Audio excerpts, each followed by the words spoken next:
So আজকে আমাদের যে টপিকটা আমরা কভার করব সেটা হচ্ছে আন্তর্জাতিক বিষয়গুলি। আমার যদি ভুল না হয়ে থাকে, আপনাদের আন্তর্জাতিক বিষয়গুলির উপর কয়েকটা এক্সামও হয়েছে অলরেডি, এবং এক্সামের প্রশ্নগুলো নিয়ে আপনাদের সলভ ক্লাসও হয়েছে। তো আপনারা সেখান থেকে কিছু বিষয়াদি জানতে পেরেছেন। ওগুলো আপনারা মাথায় রাখবেন। আর আজকে আমি ওভারঅল একটা ওভারভিউ আপনাদেরকে দিব যে আন্তর্জাতিক বিষয়গুলিতে বেসিক্যালি কি কি থাকে, এবং সিলেবাসে কি কি চেঞ্জ আসছে বা এক্সাম প্যাটার্নে কি কি চেঞ্জ আসছে রিসেন্টলি, ওগুলো নিয়ে একটু কথাবার্তা আমরা বলবো। এবং আমরা পরীক্ষার জন্য কিভাবে প্রিপারেশনটা নেওয়া যায়, একই সাথে পরীক্ষার খাতায় আপনারা কিভাবে লিখবেন, কি করবেন কি করবেন না, সেসব জিনিসপত্র আমরা আজকের ক্লাসটাতে কভার করব। সো আপনারা সবাই জানেন যে আন্তর্জাতিক বিষয়গুলি মোট হচ্ছে 100 নম্বরের একটা exam. For that you will get 3 hours. So এই পুরো এক্সামটা বেসিক্যালি তিনটা পার্টে বিভক্ত বলতে পারেন, তিনটা জিনিস থাকে। প্রথম যে বিষয়টা সেটা হচ্ছে কনসেপচুয়াল, অর্থাৎ এইখানে বেসিক্যালি আপনাদের কনসেপচুয়ালে আপনাদের যে সিলেবাস পিএসসি দেয়া সেটা যদি আপনারা দেখেন, সেখানে সাজেস্টেড মার্কস ডিস্ট্রিবিউশনটাতে বলা আছে যে 12টা থেকে 10টা প্রশ্ন আনসার করতে হবে, প্রত্যেকটাতে 4 মার্ক করে, টোটাল 40 মার্কস। এখন এই আমি যখন বিসিএস দিয়েছি আমি 40 দিয়েছি, 41 দিয়েছি, এবং 40-এ যদিও আমি 12টা থেকে 10টা আনসার করার একটা অপশন পাইছিলাম, 41-এ এমন কোনো অপশন ছিল না। সো এই জিনিসটা আসলে ফিক্সড কিছু না, that is just a suggested question pattern যেটা সিলেবাসে দেয়া। আপনারা ধরে নিতে পারেন আপনাদেরকে 10টাই দেয়া থাকবে এবং এই 10টায় আপনাদের আনসার করতে হবে। সো কোনো কিছু বাদ দিয়ে আপনি পরীক্ষার হলে চলে যাবেন, এই জিনিসটা আসলে একটু রিস্কি হবে আপনাদের জন্য। কনসেপচুয়ালের পরে যে পার্টটা থাকে সেটা হচ্ছে এম্পেরিক্যাল বা অ্যানালিটিক্যাল, যেটাই আমি বলি। সো ওইখানে যেটা, এখানে 3টা কোশ্চেন থাকবে এবং আপনাকে 3টাই অ্যান্সার করতে হবে। আমি ধরে নিচ্ছি কোনো অপশন থাকবে না আর কি। তো এই 3টা প্রশ্নের মধ্যে আপনাকে 3টায় অ্যান্সার করতে হবে, প্রত্যেকটাতে 15 মার্কস করে, টোটাল 45 মার্কস।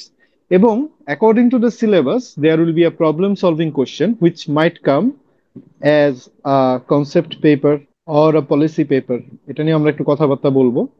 অথবা কান্ট্রি পজিশন, অনেক রকম নাম দিয়ে না আসলে আসতে পারে। সো এটা নিয়ে আসলে ঘাবড়ানোর তেমন কিছু নাই, কেন নাই সেটা তো আমি একটু পরে আসতেছি। তো এটা তো হচ্ছে 15 মার্ক আপনাদের থাকবে। এই গেল আমাদের নাম্বার ডিস্ট্রিবিউশনটা, আশা করি সবাই ক্লিয়ার। কারো যদি কোনো কোশ্চেন থাকে you can write it down in the comment box, আমি ক্লাস শেষে এগুলোর আনসার দিব। সো আমি কনসেপচুয়াল থেকে শুরু করছি। আপনাদের বিসিএস এ কনসেপচুয়ালে টোটাল 7টা চ্যাপ্টার আছে, এবং মোটা দাগে যদি বলি 7টা চ্যাপ্টারের নামগুলো আমি বলবো। এখন আমি যে আপনাদেরকে এখানে টপিক ডিস্ট্রিবিউশনটা দিয়েছি চ্যাপ্টার ওয়াইজ, সেইটা এক্স্যাক্টলি আপনাদের সিলেবাসের মতো না। আমি চেষ্টা করেছি আর একটু ওভারভিউ সেন্ট্রিক দিতে। মেন যে বিষয়টা কারণ হচ্ছে, পূর্বে সিলেবাসে যে টপিকগুলো দেয়া ছিল এই টপিকগুলো থেকেই কোশ্চেন চলে আসতো, অ্যাটলিস্ট আপ আনটিল 38 or 40, এই পর্যন্ত মোটামুটি টপিকই কভার করতো। রিসেন্ট ট্রেন্ড অর্থাৎ 41 থেকে 46-এ আমরা যেটা দেখতেছি, সেখানে টপিকের জায়গায় বেসিক্যালি আপনাদের সাব টপিক গুলো কভার বেশি করা হচ্ছে। অর্থাৎ আমি যদি একটু জিনিসটা এক্সপ্লেন করতে যাই, ধরেন আপনাকে একটা চ্যাপ্টার আছে আন্তর্জাতিক বিষয়াবলিতে, যে তত্ত্বগুলো আছে সেগুলো নিয়ে। তো ওই চ্যাপ্টারের সিলেবাসে আপনাদের লিবারেলিজম নামে একটা টার্ম আছে। এখন ঝামেলা যে জায়গায় সেটা হচ্ছে, আগে পরীক্ষায় লিবারেলিজম নিয়ে ডিরেক্ট কোশ্চেন আসতো বা কাছাকাছি জিনিসপত্র আসতো, কিন্তু এখন আর এই লিবারেলিজম থেকে কোশ্চেন ডিরেক্টলি আসবে না। আপনাকে যেটা বলতে পারে সেটা হচ্ছে আপনি ফাংশনালিজম কি সেটা নিয়ে লেখেন। এটা হচ্ছে লিবারেলিজমকে যদি আমি একটু ডিপার অ্যাসপেক্ট থেকে দেখি, লিবারেলিজমের পরবর্তী এটার আন্ডারে বেশ কিছু থিওরি আছে। এর মধ্যে একটা হচ্ছে ফাংশনালিজম, অথবা আরেকটা যদি আমি বলি স্ট্রাকচারালিজম। এইগুলো থেকে প্রশ্ন আসতে পারে, অথবা এমন কিছু আসতে পারে যেগুলো এগুলোর সঙ্গে রিলেটেড। সো যেহেতু আমি সিলেবাস ব্রেকডাউনটা এখানে দিয়েছি, আমি চেষ্টা করেছি যতটুকু সম্ভব আমার এন্ড থেকে ব্রেকডাউন করে দেওয়ার, যেন আপনারা এই টপিকগুলো কভার করলে আপনাদের মোটামুটি বেশিরভাগ জিনিসপত্র কভার্ড হয়ে যায়। স্টিল কিছু জিনিসপত্র বাকি থাকবে, সেগুলোতে আমরা একটু পরে যাচ্ছি। সো আমাদের কনসেপচুয়াল অর্থাৎ 40 মার্কসের যে পার্টটা আছে, সেখানে 7টা চ্যাপ্টার আছে। প্রথম যে চ্যাপ্টারটা সেটা হচ্ছে আন্তর্জাতিক বিষয়াবলী পরিচিতি। এখানে আন্তর্জাতিক বিষয়াবলী কি জিনিস সেটা আমরা পড়বো।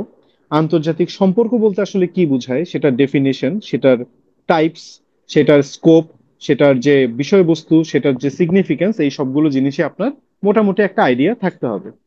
সেম গোস ফর আন্তর্জাতিক রাজনীতি। এরপর আন্তর্জাতিক সম্পর্ক এবং আন্তর্জাতিক রাজনীতির মধ্যে পার্থক্য বা সম্পর্ক, এই জিনিসটাও আসতে পারে।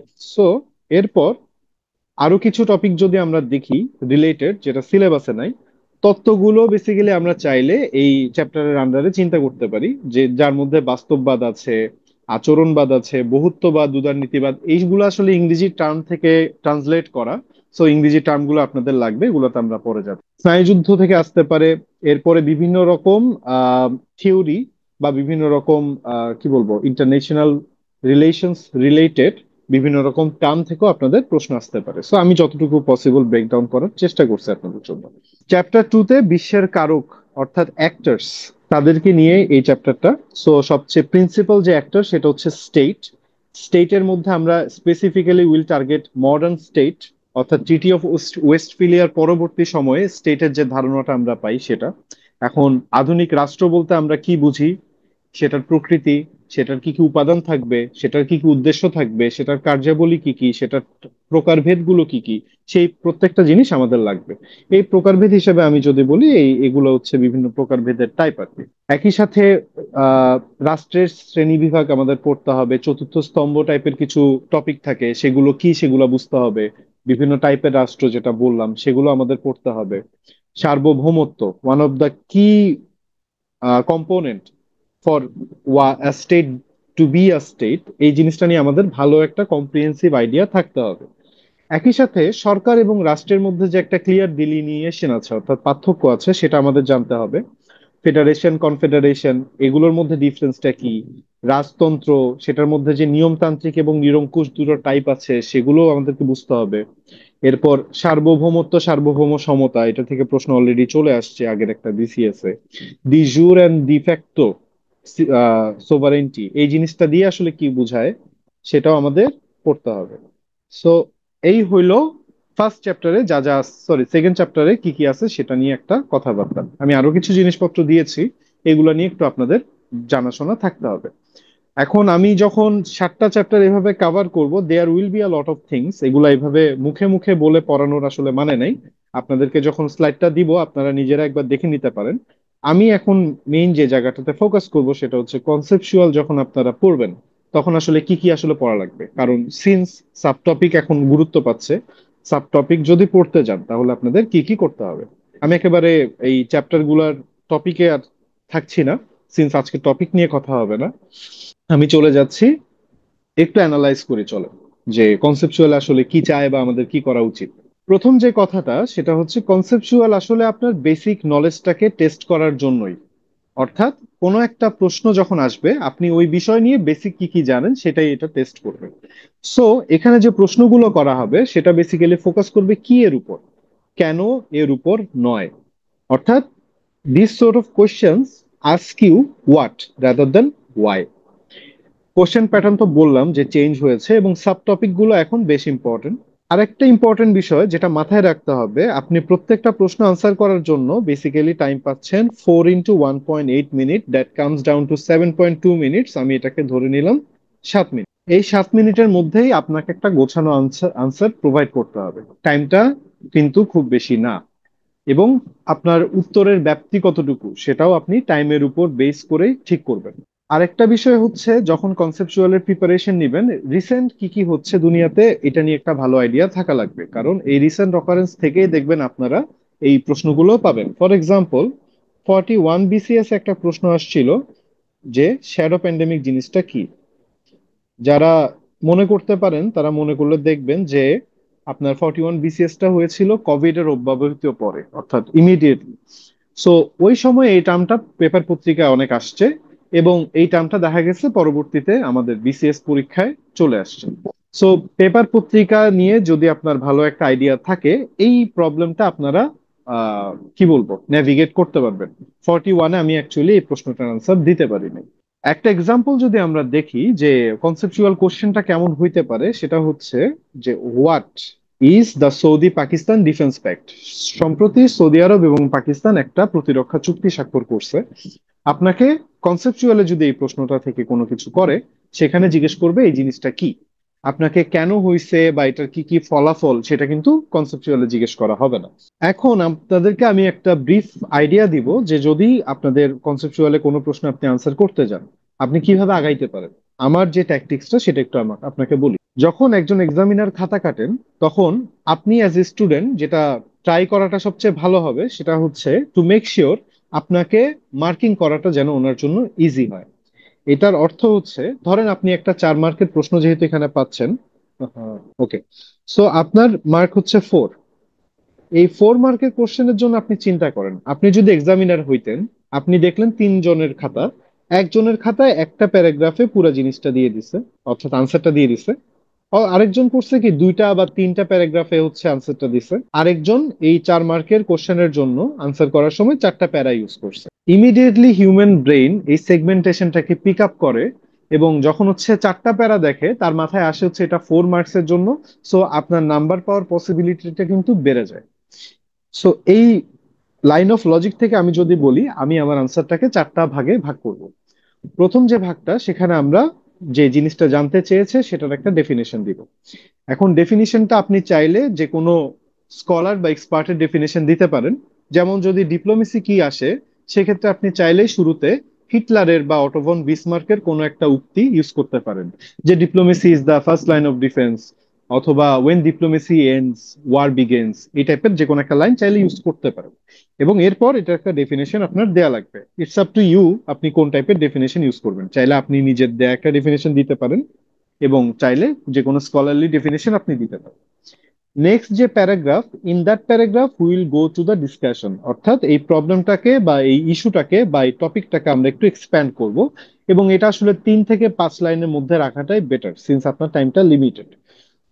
সো 5 লাইনে আপনি যেটা করবেন সেটা হচ্ছে বিষয়টা একটু এক্সপ্লেন করবেন। এবং খুব ভালো হয় যদি এক্সপ্লেন করার সময় আপনি কোনো একটা থিওরি এর সঙ্গে এই পুরো জিনিসটা রিলেট করতে পারেন। For example, Saudi Pakistan defence প্যাক্টের কথা একটু আগেই বললাম।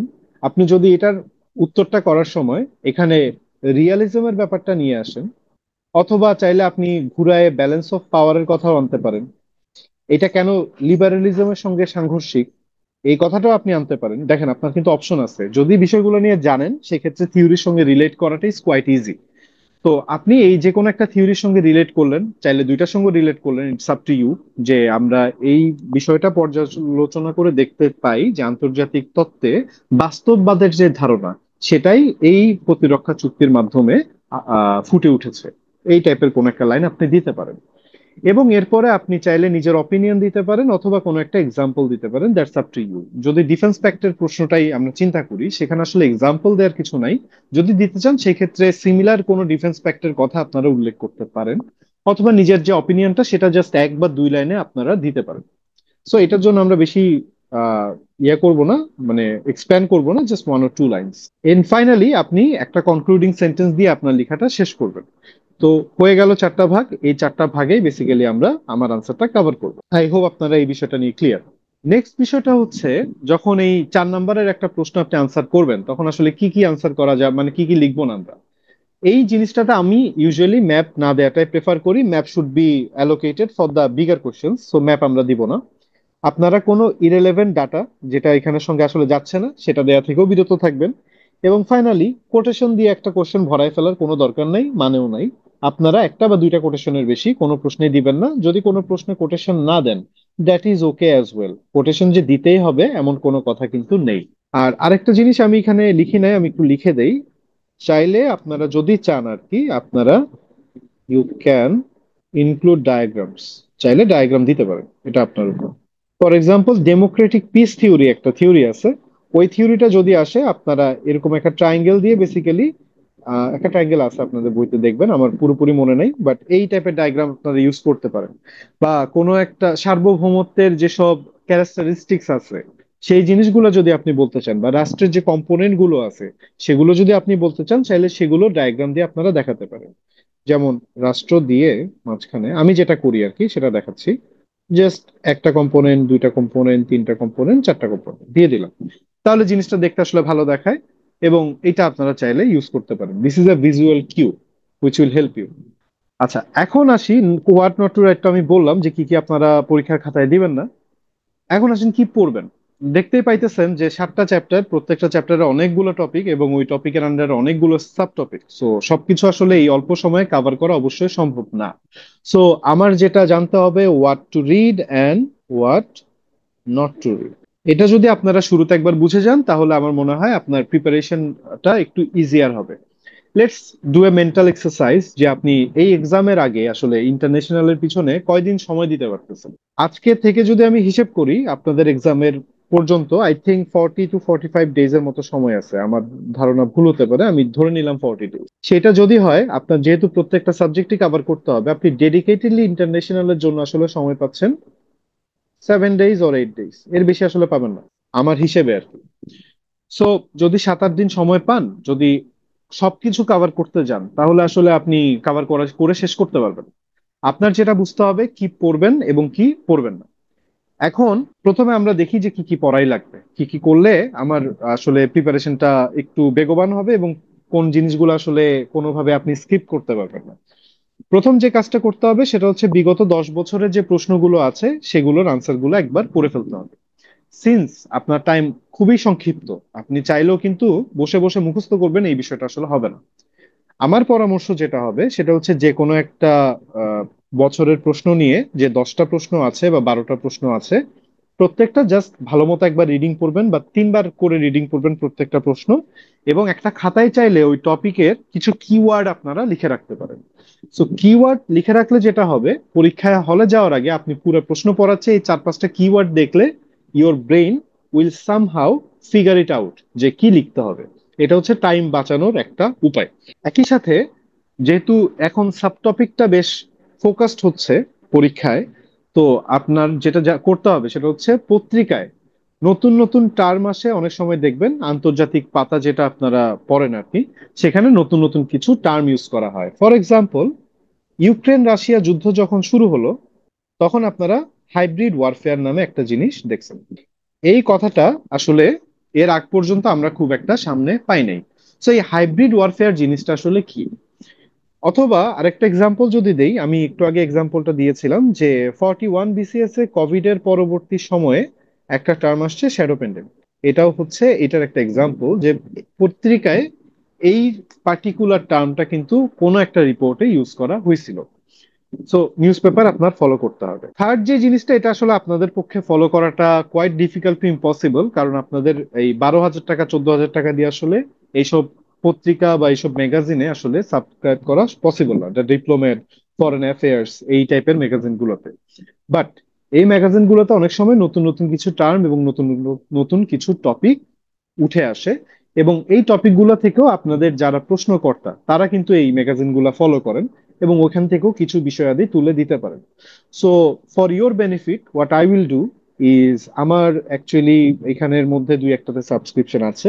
সো আমার চোখে যদি এরকম কোন নতুন টার্ম পড়ে, আপনাদের যে গ্রুপ চ্যাট আছে সেখানে আমি ওই টার্মগুলো অন্তত লিখে রাখবো, সো দ্যাট আপনাদের অ্যাটলিস্ট কিছু জিনিস অটোমেটিক্যালি রেডিলি অ্যাভেলেবল থাকে পড়ার জন্য।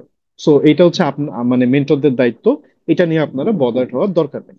একই সাথে এই কাজটা অবশ্যই করবেন, আমি এটা আগের বেশ কয়েকটা ক্লাসে বলছি সবাইকে, যেটা হচ্ছে আপনার ফোনে এখনই আজকে ক্লাস শেষে বা পারলে এখনই দুইটা অ্যাপ অন্তত নামায় রাখবেন, একটা হচ্ছে বিবিসি, একটা হচ্ছে আল জাজিরা।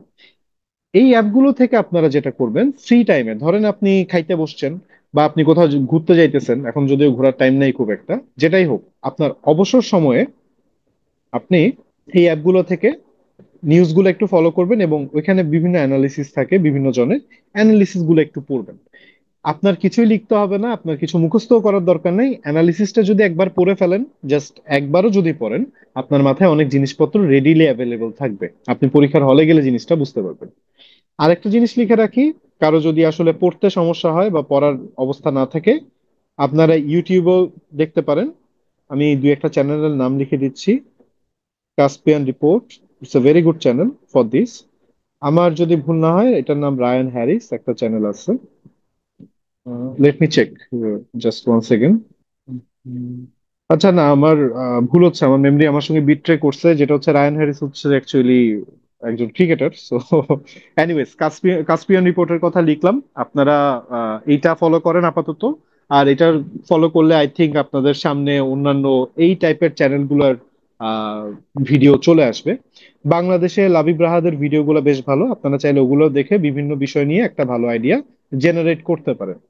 আর বইয়ের কথা অনেকে জিজ্ঞেস করবেন, আমি জানি। সো একটা দুইটা বইয়ের নাম যদি লিখতেই হয়, আপনারা যে কোনো একটা guide book I guess follow করতে পারেন ফর আন্ডারস্ট্যান্ডিং যে কি টাইপের প্রশ্ন আসে এবং কিছু একটা আইডিয়া আপনারা নেয়ার জন্য। সো বেসিক ভিউ ভালো, চাইলে এটা ফলো করতে পারেন। আরেকটা বই যেটা হচ্ছে মিরাজ মিয়ার লেখা অ্যানাটমি অফ ওয়ার্ল্ড পলিটিক্স, বইটা আমার বেশ ভালো লাগছে, বেশ গোছানো এবং হচ্ছে বোধগম্য ভাবে লেখা। সো আপনারা এটাও ফলো করতে পারেন। এটার সঙ্গে আরো কয়েকটা বই সম্ভবত সে বের করছে, you can follow those as well. মানে ওর রাইটিং খুবই ভালো, so you can follow that. এই গেল কোত্থেকে বা কি পড়তে হবে। এখন আমি একটু সামারাইজ করি অন্তত এই পার্টটা, কারণ এটা আপনাদের একটু কনফিউশন থাকতে পারে। প্রতিদিন পত্রিকা মাস্ট পড়তে হবে আপনার, প্রিভিয়াস অন্তত 10 থেকে 12 বছরের প্রশ্ন সলভ করতে হবে, এবং আল জাজিরা বিবিসি এগুলো থেকে একটা অ্যানালিসিস গুলা পড়ে নিবেন। সাথে একটা টেক্সট বুক রাখবেন, যেটা হচ্ছে বেসিক ভিউ হইতে পারে, অ্যানাটমি অফ ওয়ার্ল্ড পলিটিক্স হইতে পারে, অথবা যে কোনো একটা বই উইচ ইউ ফাইন্ড কমফোর্টেবল হইতে পারে। এটা নিয়ে আমি কোনো ফিক্স কিছু বলতেছি না, এটা আপনার প্রবলেম। হচ্ছে কি, যেটা বললাম, টাইমটা খুব লিমিটেড। সো আমরা এখন কি করব, এত অল্প সময়ে কিভাবে শেষ করব? আমি প্রথমেই বলছি যে কি ওয়ার্ড গুলা মনে রাখবেন যে কোনো একটা প্রশ্নের। আপনারা প্রশ্ন পড়লেই বুঝবেন যে ওখানে আসলে কি ওয়ার্ড বলতে কি বুঝাইতেছি। যে কয়েকটা ওয়ার্ড আছে যেগুলাই আপনি যদি মনে রাখেন মোটামুটি আনসারটা অন্তত গোছায় দিতে পারবেন। অনেকে যেটা করি আমরা সেটা হচ্ছে অনেক বিজ্ঞ বা হচ্ছে এক্সপার্টদের যে ডেফিনেশন গুলো আছে, স্কলারলি ডেফিনেশন যেটাকে বলা হয় আর কি, সেগুলা মুখস্থ করতে বসে যাই, এবং সেখানে আসলে অনেক সময় চলে যায়, কারণ এগুলা ভার্বাটিম মুখস্থ করাটা খুব ডিফিকাল্ট। যেভাবে লেখা আছে এক্স্যাক্টলি সেভাবে পরীক্ষার খাতায় লেখাটা, at least for me it was very difficult. তো এইটা না করে আপনারা যেটা করতে পারেন সেটা হচ্ছে কোনো একজন ধরেন দার্শনিকের, ফর এক্সাম্পল পামার এন্ড পার্কিনসনের, অথবা হচ্ছে অটোবন বিসমার্কের, অথবা জোসেফ নাই, অথবা নোয়াম চমস্কি। ওনারা তো অনেক রকম বিষয় নিয়ে অনেকগুলো কথা বলছেন। আপনারা যেটা করতে পারেন সেটা হচ্ছে আম, ওটা পড়লেন, পড়ে এই অ্যাপোস্ট্রফি দেওয়ার যে বিষয়টা ওটা দিলেন না। অর্থাৎ অ্যাপোস্ট্রফি দেওয়া মানে কিন্তু ভিতরে যা লিখছেন সেটা এক্স্যাক্টলি সে যেটা বলছে সেটাই হইতে হবে। এটা না করে আপনারা এভাবে লিখতে পারেন, ধরেন আমি বললাম যে নোয়াম, আমার মনে হয় কলমটার কালিটা একটু চিকন করলে আপনাদের সুবিধা হবে। ওকে, তো আমি এভাবে লিখলাম ধরেন যে নোয়াম চমস্কির মতে প্রকৃতপক্ষে দুর্বৃত্ত রাষ্ট্র হলো যুক্তরাষ্ট্র। এভাবে যদি আপনারা লিখেন তাহলে আসলে অ্যাপোস্ট্রফি আপনার দেওয়ার দরকার নাই, এবং তার যে কথাটা সেটা আপনি নিজের মতো করে লিখতে পারবেন। So this is a way out ওইটা থেকে।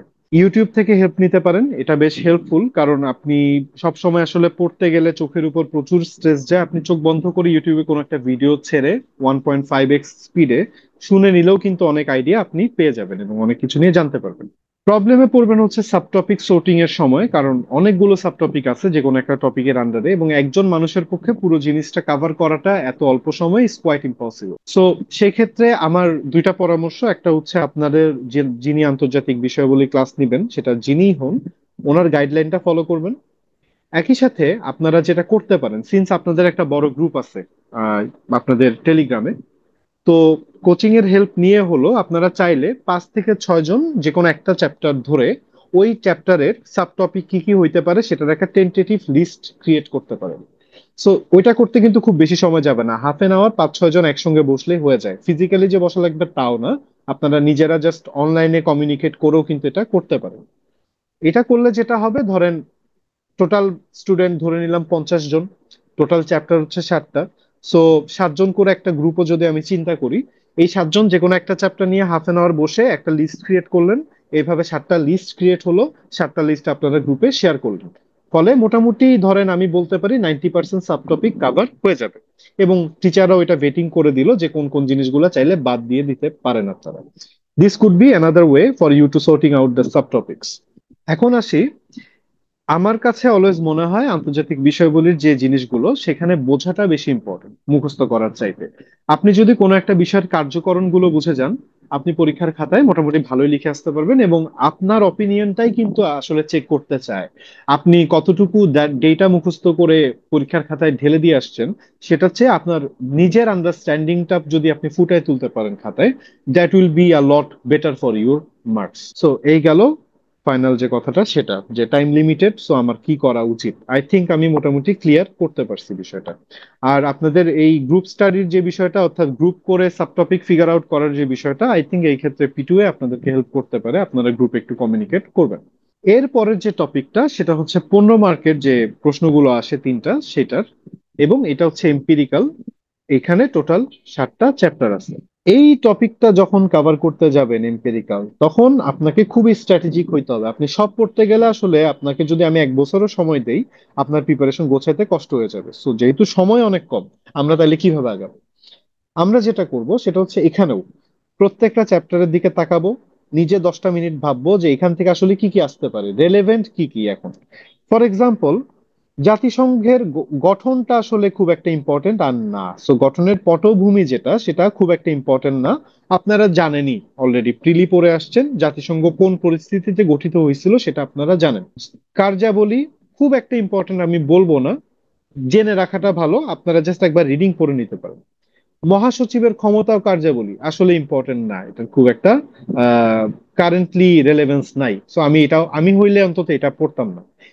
যেটা পড়তাম সেটা হচ্ছে জাতিসংঘের সোফার সাফল্য এবং ব্যর্থতা কি কি, এই জিনিসটা আমি বলবো ইম্পর্টেন্ট, এটা আপনারা পড়তে পারেন। এবং একই সাথে আপনারা আরেকটা প্রশ্ন আমি এখানে একটু লিখেই দেই, যেটা হচ্ছে জাতিসংঘ রিলেটেড। জাতিসংঘ, জাতিসংঘের বর্তমান কাঠামো পরিবর্তন। বেসিক্যালি আমরা জানি যে জাতিসংঘ as a group of state যে আশা নিয়ে গঠিত হয়েছিল, সোফার মোটা দাগে এই মানে যে প্রত্যাশাটা পূরণ করতে জাতিসংঘ ব্যর্থ হয়েছে। আমরা সবাই জানি যে এটা কি কারণে। নিরাপত্তা পরিষদের আহ অতিরিক্ত ক্ষমতা, ভেটো যে পাওয়ারটা, এটার অ্যাবিউজ, এটসেট্রা কারণে আসলে জাতিসংঘ কারেন্ট যে ফরমেশনটা এটা আসলে অনেক দিন ধরে সমালোচিত হচ্ছে। এই কারণে জাতিসংঘের কি কি চেঞ্জ আসতে পারে সেটার উপর বেস করে বেশ কয়েকটা কিন্তু রিপোর্ট আছে, অলরেডি 3 থেকে 4টা রিপোর্ট আছে, কফি আনান কমিশনের রিপোর্ট এবং আপনার বেশ কয়েকটা আছে, আমি এখন আর ওসবে যাচ্ছি না যে কার কে কে দিছে বা কি।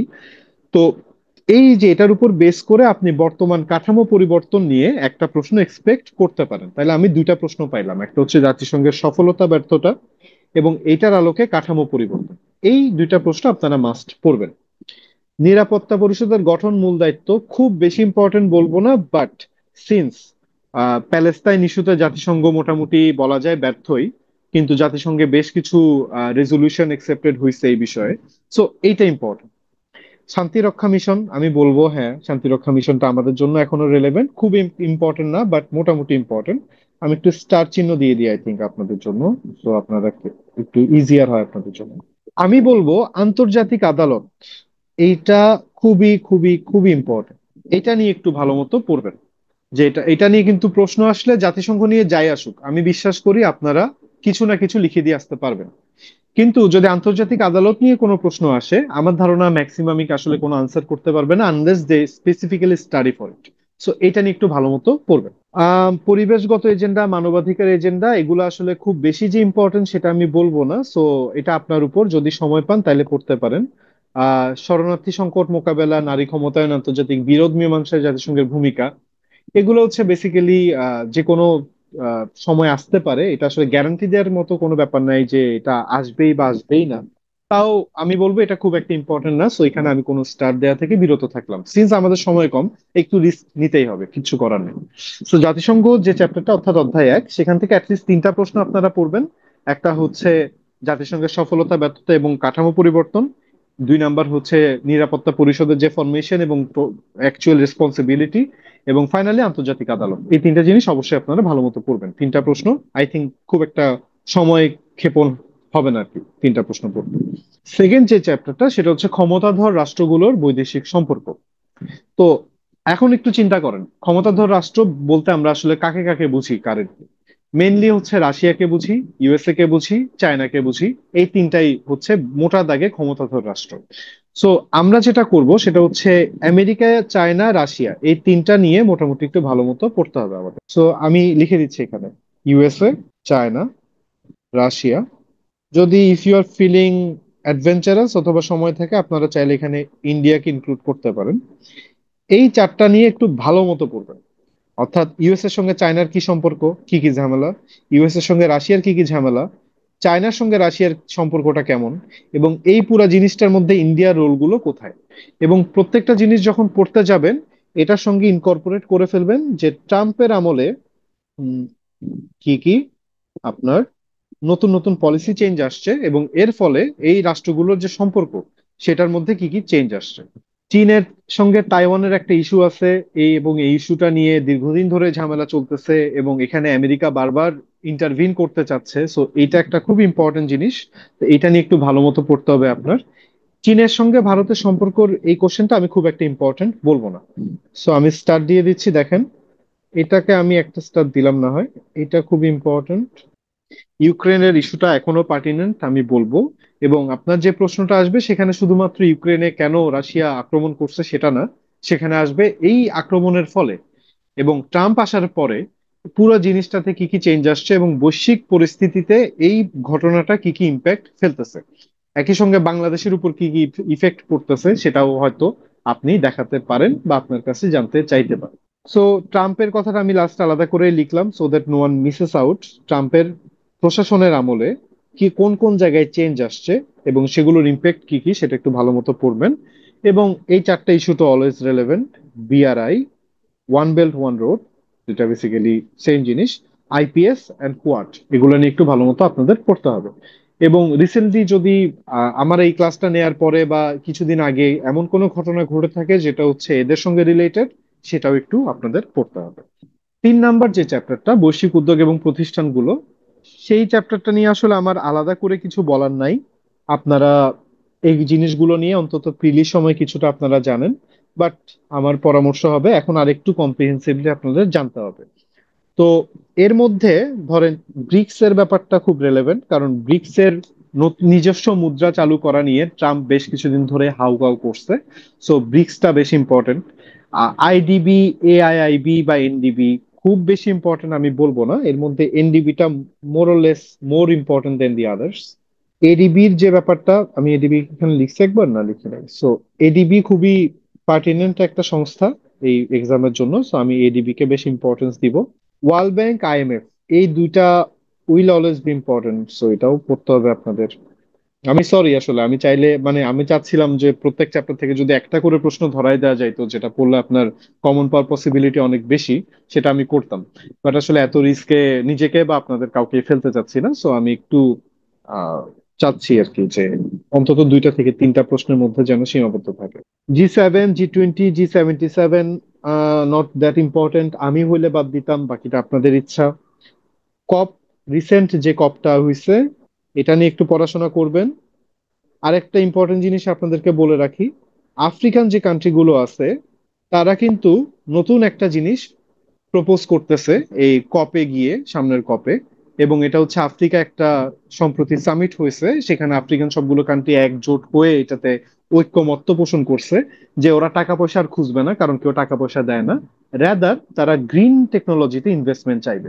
এগুলো হচ্ছে ডেভেলপমেন্ট। পেপার পত্রিকা যদি একটু পড়েন, এগুলো নিয়ে আপনি একটু জানা থাকবে আপনার, এবং আপনার আনসারে এগুলো কিন্তু আপনি ইনকর্পোরেট করতে পারেন। So COP is very important, COP will always be important. So COP নিয়ে একটু ভালো মতো পড়াশোনা করবেন। আমি কি একটা চ্যাপ্টার জাম্প করছি কিনা আই এম নট শিওর, অধ্যায় 4 দেখাচ্ছে আমার এখানে, অথবা কোথাও একটা হয়তো ভুল হয়েছে। হোল্ড অন এ সেকেন্ড, আমি একটু চেক করে দেখি। 1 সেকেন্ড সময় দিবেন, আমি একটু চেক করে বলি। আচ্ছা, আমার ভুল যেটা হয়েছে সেটা হচ্ছে বৈশ্বিক উদ্যোগ এবং প্রতিষ্ঠান সমূহ, এটা হচ্ছে চ্যাপ্টার 3 অ্যাকচুয়ালি। হ্যাঁ, আমার ওই টাইপ করতে ভুল হয়েছে। এনিওয়েজ, তো এখন আমরা চ্যাপ্টার 4-এ আসবো। চ্যাপ্টার 4 হচ্ছে আঞ্চলিক প্রতিষ্ঠানগুলো নিয়ে ডিল করে। তো আপনি বুঝতেছেন যে সার্ক এখন কারেন্ট কনটেক্সটে সার্ক আবার রেলেভেন্ট হইতে পারে, সো সার্ক নিয়ে একটু পড়াশোনা করাটা আমার মনে হয় উচিত হবে। বাট ন্যাম আসলে দরকার নাই।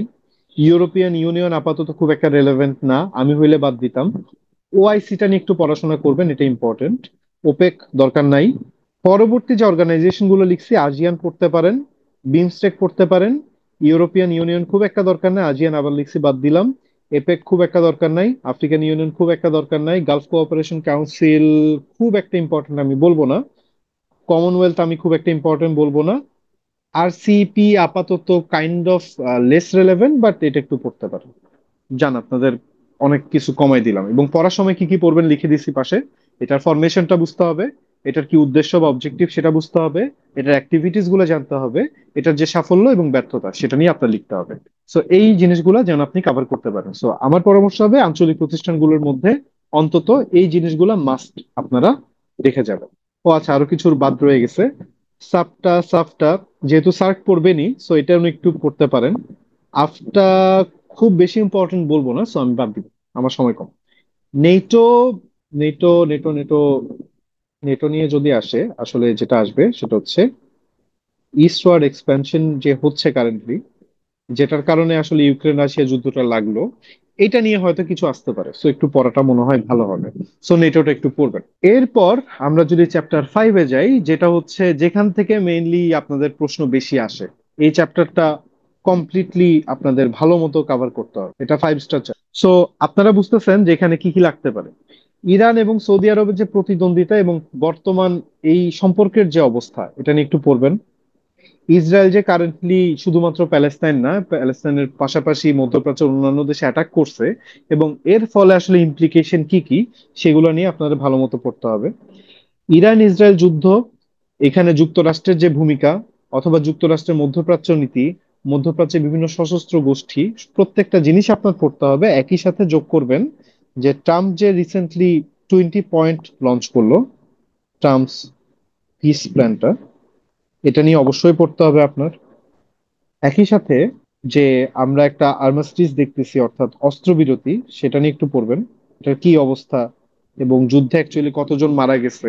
লাস্ট আপনাদের সলিউশন ক্লাসে আমি যে ক্লাসটা একটু দেখছি, তো আমি দেখলাম ওখানে হচ্ছে প্রেজেন্টেশনের কিছু বিষয়াদি নিয়ে কথাবার্তা বলছে, যে যদি এই টাইপের কোনো প্রশ্ন আসে, ফর এক্সাম্পল প্যালেস্টাইন যুদ্ধ সঙ্গে ইসরায়েলের যে যুদ্ধটা, সেখানে যে প্যালেস্তিনিয়ান বিভিন্ন মানুষজন মারা গেছে এবং এই নাম্বারটা কিভাবে গ্রাফিক্যালি আপনি দেখাইতে পারেন, that was A very good tips, এবং আমি বলবো এটা আপনারা ফলো করতে পারেন। সিরিয়া অভ্যুত্থানটা হয়ে গেছে অলরেডি, 1 বছর হয়ে গেছে। সো এটা আসলে আপাতত খুব একটা বেশি ইম্পর্টেন্ট আমি বলবো না, জাস্ট এটাকে একটা রিডিং দিতে পারেন। ভারত এবং পাকিস্তানের মধ্যে রিসেন্টলি একটা যুদ্ধ হয়েছে, সো এটা নিয়ে একটু ভালো মতো পড়াটা উচিত আপনাদের। ফিলিস্তিন ইসরায়েল দ্বন্দ্ব, এটা নিয়ে আলাদা করে কিছু বলার নাই, এটা পড়বেন।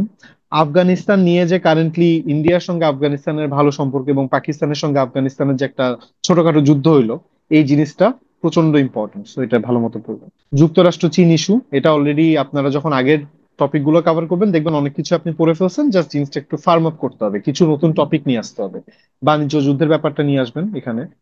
চিপ ওয়ার যে চলতেছে এটা নিয়ে আসতে পারেন। বিরল খনিজ আমদানিতে নিষেধাজ্ঞার বিষয়টা, এগুলা নিয়ে ভালো মতো একটু পড়তে হবে। ফাইনালি ট্রাম্প যে বিভিন্ন দেশের উপর ট্যারিফ আরোপ করতেছে, এটা নিয়ে একটু ভালো মতো পড়বেন।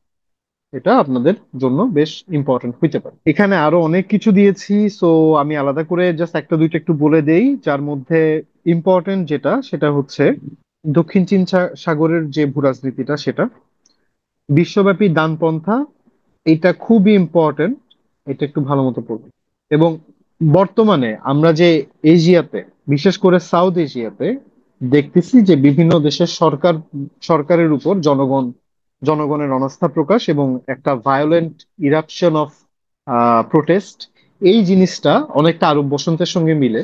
সো এখানে একটা প্রশ্ন হইতে পারে যে আপনি আরব বসন্তের সঙ্গে আহ দক্ষিণ এশিয়ায় যে আমরা কিছু আন্দোলন দেখছি বিভিন্ন কান্ট্রিতে এবং গভর্নমেন্টদের, সরকার প্রধানদের পালিয়ে যাওয়া দেখছি, হাউ ডু ইউ রিলেট? এবং আরব বসন্ত পরবর্তী সময়ে আরব বিশ্বে যে অস্থিরতা দেখা গেছে, সেই জিনিসটা কি দক্ষিণ এশিয়ায় হইতে পারে কিনা, আপনার কি মতামত? এই টাইপের একটা প্রশ্ন আসতে পারে, সো এই জিনিসগুলো একটু পড়বেন। সো এই গেল। আর ফাইনালি গ্লোবাল সাউথ বলতে আমরা যেটাকে বুঝি, তাদের যে কারেন্ট পজিশনটা ওয়ার্ল্ড পলিটিক্সে, সেটার সঙ্গে প্রিভিয়াস, ধরেন লাস্ট 40-50 ইয়ার্স এ যা ছিল, সেটার একটা তুলনামূলক পর্যালোচনা আপনাদেরকে করতে দিতে পারে। এটা একটু আপনাদের পড়তে হবে। Chapter 6 particularly focuses on south Asia. So south Asia নিয়ে আসলে খুব বেশি প্রশ্ন আসার সুযোগ নাই। এখানে বিমস্টেক আপনারা রিজিয়নাল অর্গানাইজেশনও দেখছেন, সো বিমস্টেক নিয়ে অলরেডি আপনাদের পড়া হয়ে যাবে তখনই। একই সাথে হচ্ছে এটা আসলে বাংলাদেশের সমুদ্র সীমানা বিরোধ, নট রেলেভেন্ট এনিমোর। তারপর বঙ্গোপসাগরের কৌশলগত গুরুত্ব, এটা পড়তে পারেন। কৌশলগত বলতে আমি আসলে বুঝাচ্ছি geostrategic significance, Bharat Pakistan সম্পর্ক থেকে আসতে পারে। এই পার্টিকুলার প্রশ্নটা বেশ ইম্পর্টেন্ট।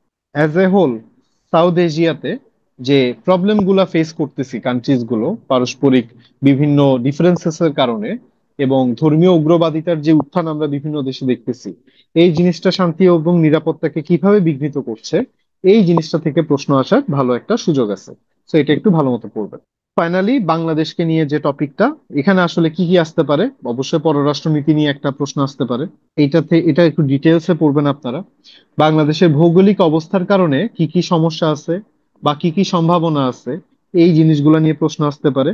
এলডিসি থেকে যখন আমরা বেরোবো, তখন আমরা কি কি চ্যালেঞ্জ ফেস করব এবং এগুলো উত্তরণের যে উপায় সেটা পড়তে হবে। বিদেশের বাজারে দক্ষ জনশক্তি প্রেরণ, সাম্প্রতিক মালয়েশিয়ার বাজারে শ্রম শক্তি প্রেরণ নিয়ে একটা ব্যাপার আসছে। অথবা ধরেন আরব আমিরাতে বাংলাদেশের আহ ভিসা স্থগিত করা নিয়ে একটা নিউজ আসছিল রিসেন্টলি। এটা নিয়ে কথা বললে অনেক কিছুই আমি বলা যায়, বাট আপাতত ওই ডিপে যাচ্ছি না আমি। এই সব জিনিসপত্র নিয়ে আপনার ভালো একটা আইডিয়া থাকতে হবে। এবং আমার মাথায় মাত্র একটা প্রশ্ন আসলো, একটু চিন্তা করে দাঁড়ান। হ্যাঁ, একটা জিনিস কি বাদ পড়ছে? আচ্ছা হ্যাঁ, এখানে মনে হয় বাদ পড়ছে, একটু আমি একটু লিখেই দেই। যেটা হচ্ছে রোহিঙ্গা সমস্যা, এটা আপনারা জানেন। রোহিঙ্গা সমস্যা নিয়ে রিসেন্টলি লাস্ট 3-4 মাসে বাংলাদেশ কিন্তু বেশ কয়েকটা স্টেপ নিছে। তো রোহিঙ্গা সমস্যাটা বেশি ইম্পর্টেন্ট, এবং যখন আপনারা আনসার করবেন, এই রিসেন্টলি টেকেন স্টেপস এগুলো যেন ফোকাস হয় সেটাতে আপনার অবশ্যই খেয়াল রাখতে হবে। সো রিসেন্ট ডেভেলপমেন্টস, আমি কোনো ক্লাস নিলে এই জিনিসগুলো নিয়ে কথা বলার চেষ্টা করব। সো আজকে আমি আর এইটাতে যাচ্ছি না। বাংলাদেশের সঙ্গে চীনের যে কারেন্টলি সম্পর্কের রিনিউয়াল সেটা, বা বাংলাদেশের সঙ্গে পাকিস্তানের যে সম্পর্কের কারেন্ট কন্ডিশন সেটা, এটা ইম্পর্টেন্ট হইতে পারে। বাংলাদেশ ইন্ডিয়াও ইম্পর্টেন্ট। সো এটাও লিখে রাখলাম। এই জিনিসগুলো নিয়ে অবশ্যই আপনার পড়তে হবে। আহ এলডিসির ব্যাপারটা আমরা অলরেডি বলে ফেলছি, সো এটা আমি বাদ দিলাম। চীন ভারত বাংলাদেশ সম্পর্কে টানাপোড়েন, সো এখানে আমি আলাদা করে লিখছি, এটা অবশ্যই পড়তে হবে। এটা বেশ ইম্পর্টেন্ট। এই আমার এম্পেরিক্যালের 6 নাম্বার চ্যাপ্টার, না এটা 7 নাম্বার চ্যাপ্টার ছিল সম্ভবত, আমি একটু ভুল করছি।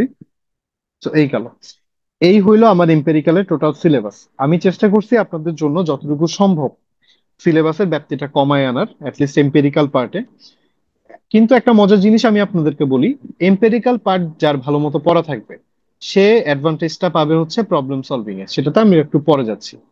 আমরা এখন একটু অ্যানালাইজ করি যে এম্পেরিক্যাল পার্টি কি চায়, কিভাবে লেখা উচিত, বা কিভাবে জিনিসপত্র নিয়ে আগানো উচিত। প্রথম কথা হচ্ছে, যেখানে কনসেপচুয়াল আমাদেরকে জিজ্ঞেস করতো হোয়াট, সেখানে এম্পেরিক্যাল আমাদেরকে জিজ্ঞেস করে ওয়াই। অর্থাৎ কোনো একটা ঘটনা কেন ঘটতেছে বা এটার ইমপ্লিকেশনস কি, সেটা নিয়ে বেসিক্যালি ফোকাস করে হচ্ছে এম্পেরিক্যাল। এবং এম্পেরিক্যালে সবসময় দেখে আসবেন যে মেইনলি ফোকাসটা পায় হচ্ছে রিসেন্টলি কি কি হচ্ছে। রিসেন্ট বলতে আমি বুঝাচ্ছি, ধরেন last 1 year, with the exception of a few things, for example Rohingya issue, যেটা আমাদের জন্য খুব রেলেভেন্ট। এটা যে কোনো সময়ই আসতে পারে। বাট ইউজুয়ালি আপনার দেখবেন যে যদি প্রশ্ন পর্যালোচনা করেন, এই কনসেপচুয়াল ইস্যুতে অলওয়েজ বিগত 1 বছরে যেসব ঘটনা ঘটছে সেগুলো নিয়ে প্রশ্ন বেশি আসে। সো আপনারা বুঝতেই পারতেছেন যে কোন কোন জিনিসগুলো আপনারা বাদ দিবেন, সেটা বের করার জন্য this could be another Q.